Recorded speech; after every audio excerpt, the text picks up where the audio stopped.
یہ ان دنوں کی بات ہے جب بجلی بہت کم ہوا کرتی تھی اور زندگی اتنی پرسکون اور بے تکلف نہ تھی۔ سب سادہ لوگ ایک دوسرے کے دکھ سکھ میں شریک۔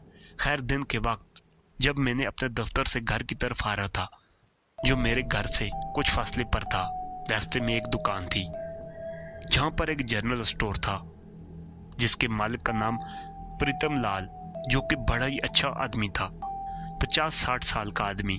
اخلاق بہت اچھا تھا اس کا۔ آدھی رات کے بھی کوئی بھی اسے پکارے تو فوراً مدد کے لیے حاضر ہوتا۔ میں نے آج بھی معمول کے مطابق اس سے سرگٹ لی۔ میں نے اس سے کہا کہ پریتم لال، کوئی مناسب سا مکان ہو تو پتہ کرو۔ کیوں بابو؟ وہ میری بات سن کر بولا، آپ جس مکان میں رہتے ہیں وہ بھی تو برا نہیں ہے۔ پریتم لال نے مجھ سے کہا کہ بابو کوئی بھی بات ہے تو مجھے بتاؤ، وہ مکان تو برا نہیں ہے، آپ کو کیوں دوسرا مکان چاہیے؟ میں نے دل میں سوچا کہ اس کو بات بتانی چاہیے کہ نہیں۔ پھر میں نے ساری بات پریتم لال کو سنا دی۔ وہ میری بات بغور سنتا رہا اور پھر جب میں نے بات مکمل کی تو اس نے کہا، ندیم بابو، میرا خیال ہے اس بات کا کھوج لگانا چاہیے۔ میں تو سمجھا کہ وہ میری بات کا یقین نہیں کرے گا، مگر وہ تو خود دلچسپی لے رہا تھا۔ بابو دھنے ہو، وہ صدا کوئی معمولی صدا نہیں بلکہ دھن کی لکشمی کی آواز ہے۔ لگتا ہے اسے تمہاری غربت پر ترس آ گیا۔ وہ خوش انداز میں بولا، لکشمی، وہ بھی دھن کی؟ کیا کہہ رہے ہو پریتم لال؟ ارے بھیا، تمہارے باغ کھل جائیں گے۔ اب اگر آواز آئے تو اس کی کھوج ضرور کرنا، کیا پتہ تمہارا کام بن جائے۔ میں حیرت سے پریتم کی باتیں سن رہا تھا۔ یہ کیا کہہ رہے ہو؟ ارے بابو، بہت پرانے زمانے میں اس گھر میں ایک بوڑھا رہتا تھا جو بڑا کنجوس تھا، روپیہ جوڑ کر رکھتا، گھر میں نوکر کو بھی مزدوری بہت کم دیتا، اول درجے کا بخیل۔ کہتے ہیں وہ کوئی سود ہی جانتا تھا۔ اس نے اپنے جیون میں ہی سارا دان گھر میں کئی دبا دیا اور اس پر ایک مورت بنا کر رکھ دی۔ کہتے ہیں کہ کئی برس اس مورت میں جان آتی ہے، وہ اس خزانے کی آزادی کے لیے صدا لگاتی ہے۔ میں یہ سب نہیں مانتا پریتم لال۔ دیکھو، ہمارا کام تھا تمہیں بتانا، اب تمہاری مرضی۔ ٹھیک ہے بھیا، خیر دیکھیں گے، میں نے مسکرا کر کہا اور وہاں سے چل پڑا۔ میں راستے بھر وہی سوچتا رہا، پریتم لال کی باتیں، وہ کتنا سچ کہہ رہا ہے اور کتنا جھوٹ، کچھ پتہ نہیں۔ خیر ان کے خیالوں میں گھر آ گیا۔ رات کے کھانے کے بعد میں اسی سوچ میں تھا کہ کیا ایسا ہو سکتا ہے؟ خیر اب کی اگر آواز آئی تو زمانے میں کیا حرج ہے، آگے کی آگے دیکھیں گے۔ میں نے دل میں ارادہ کیا۔ گرمی کے دن تھے اور بجلی کا کوئی پتہ نہیں تھا۔ مجھے کمرے میں گرمی کا احساس ہوا تو میں نے باہر سین میں چرپائی ڈالی اور وہیں لیٹ گیا۔ نسیمہ میری بیوی نے کہا کہ سین میں نہ سوئیں، مگر میرے آگے اس کی کیا چلتی، وہ بھی چپ چاپ ایک دوسری چرپائی پر لیٹ گئی۔ وہ بیچاری سارے دن کی تھکی، کچھ دیر بعد گہری نیند سو گئی، مگر مجھے نیند کہاں آتی۔ رات کا دوسرا حصہ ہوگا۔ میں بستر سے اٹھ کر قضائے حاجت کے لیے اسی کنویں سے ہو کر بیت الخلا کی طرف گیا۔ میں نے ایک نظر اس کی طرف دیکھا جہاں وہ کنواں تھا۔ وہ بے حد پرسرار لگ رہا تھا۔ میں آگے بڑھ گیا۔ واپسی پر میں نے بھی وہی آواز سنی کہ پران دو دھن لو، پران دو دھن لو۔ میرے قدم وہیں ٹھٹک کر رہ گئے۔ مجھے پریتم لال کی بات یاد آ گئی۔ اے بابو، آزمانے میں کیا حرج ہے، کیا پتہ دھن لکشمی تمہیں بہت سا دھن دے دے۔ پریتم لال نے ایک اور بات کہی تھی کہ دھن پانے کی تمہیں ایک جیون لکشمی کو دان کرنا ہوگا۔ میں نے اسی وقت اپنا رخ کنویں کی طرف کیا اور پوچھا کون ہو؟ پھر وہی آواز سنائی دی، پران دو مایا لو۔ میں حیران تھا، اس وقت پریتم لال کی کئی باتیں مجھے سچ لگ رہی تھی۔ میں کنویں کے پاس سے ہٹ کر کمرے کی طرف بڑھا۔ میں نے کبھی سوچا بھی نہیں تھا کہ میں ایسا کر سکتا ہوں، مگر دولت اور محبت دونوں کو پانے کا ایک ہی طریقہ تھا۔ میں نے ایک کاغذ کا ٹکڑا لیا جو کہ بالکل خالی تھا، اسے تویز بنایا، اسے ایک سیاہ کپڑے میں محفوظ کیا اور اطمینان سے کمرے سے نکل آیا۔ آپ سوچ رہے ہوں گے کہ میں نے اس تویز کا کیا کروں گا۔ وہ تو میں نے خود بھی نہیں سوچا تھا کہ اس حد تک گر سکتا ہوں، مگر کیا کرتا، رمشا کی محبت اور دوسری دھن ملنے کی خوشی۔ میں نے باہر آ کر نسیمہ کو دیکھا جو بیچاری گہری نیند سو رہی تھی۔ میں نے اسے آستہ سے ہلا کر جگایا۔ وہ بڑبڑا کر اٹھ بیٹھی، کون ہے کون ہے؟ میں نے پیار سے کہا، میں ہوں۔ نسیمہ ڈرو نہیں، وہ کہنے لگی، کیا بات ہے، آپ نے اتنی رات کو کیوں جگایا؟ کسی چیز کی ضرورت تو نہیں؟ میں نے اسے تویز دکھایا۔ یہ تم کہہ رہی تھی نا کہ یہ گھر اسیب زدہ ہے،